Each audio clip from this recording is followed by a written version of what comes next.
సద్గురు చెప్పిన మహాశివరాత్రి జాగరణ 4 కథలలో 3వ కథ.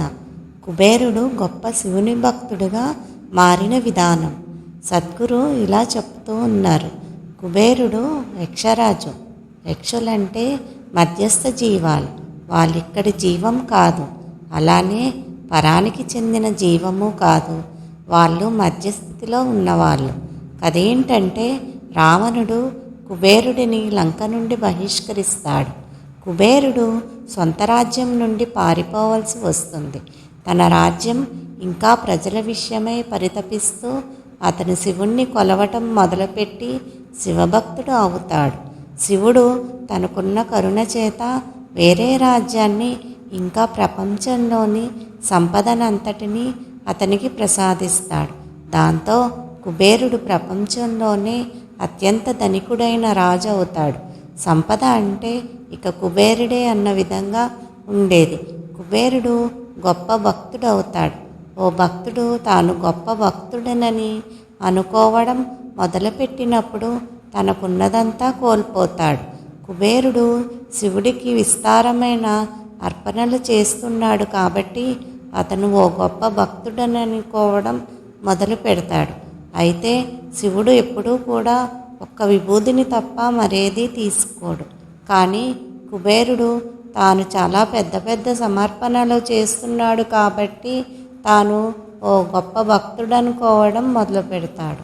ఒకరోజు కుబేరుడు శివుని దగ్గరికి వచ్చి, నీకు ఏం చేయమంటావో చెప్పు, నేను నీకు ఏదోటి చేయాలనుకుంటున్నాను అంటాడు. అందుకు శివుడు, ఓహో, నువ్వు నా కోసం ఏమీ చేయలేవు. నా కోసం నువ్వేం చేయగలవు? నాకు ఏమీ అక్కర్లేదు, నేను బాగానే ఉన్నాను అని గణపతిని చూపుతూ, కానీ నా కుమారుడు గణపతికి ఎప్పుడూ ఆకలి వేస్తూనే ఉంటుంది. అతన్ని తీసుకుని వెళ్ళి బాగా భోజనం పెట్టు అంటాడు. ఒక సమస్య కాదు అని గణపతిని భోజనానికి తీసుకుని వెళ్తాడు కుబేరుడు.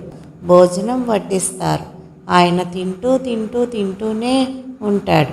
వాళ్ళు ఆయనకి వడ్డిస్తూనే ఉంటారు. ఆయన తింటూనే ఉంటాడు.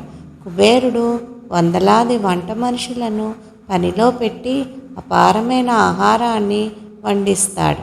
వాళ్ళదంతా వడ్డిస్తారు. ఆయన తింటూనే ఉంటాడు. కుబేరుడు అప్రమత్తమై, గణేశ ఆగు, ఈ విధంగా తింటే నీ పొట్ట పగిలిపోతుంది అంటాడు. అందుకు గణపతి, నువ్వేమీ బెంగపడకు, ఈ పామును చూసావా? నా పొట్ట చుట్టూ బెల్టులా ఉంది. నా పొట్టను గురించి నువ్వు బెంగపడాల్సిన అవసరం లేదు. నాకు ఆకలిగా ఉంది, భోజనం తెప్పించు. నువ్వే కదా నా ఆకలి గురించి చూసుకుంటానన్నావుగా అంటాడు. కుబేరుడు తనకున్న సంపద అంతటినీ ఖర్చు పెడతాడు. ఏమంటారంటే, ఆహారం కొనడానికి అతను కొంతమందిని వేరే లోకాలకి కూడా పంపించాడు అని చెప్తూ ఉంటారు. అలా తెప్పించి గణపతికి ఆహారం పెడతారు. గణపతి దాన్ని అలా తినేసి, నాకు ఇంకా కడుపు నిండలేదు, మరింత ఆహారం ఎక్కడా అంటాడు. కుబేరుడు తన ఆలోచన ఎంత అల్పమైనదో తెలుసుకుని శివునికి నమస్కరిస్తాడు. నాకున్న సంపద నీకు కాలి మట్టితో కూడా సమానం కాదని నాకు తెలుసు. నువ్వు నాకు ఇచ్చిన దానిలో నుండి తిరిగి నీకు కొంచెం ఇస్తూ నేనేదో గొప్ప భక్తుడని అనుకొని నేను పొరపాటు చేశాను అంటాడు.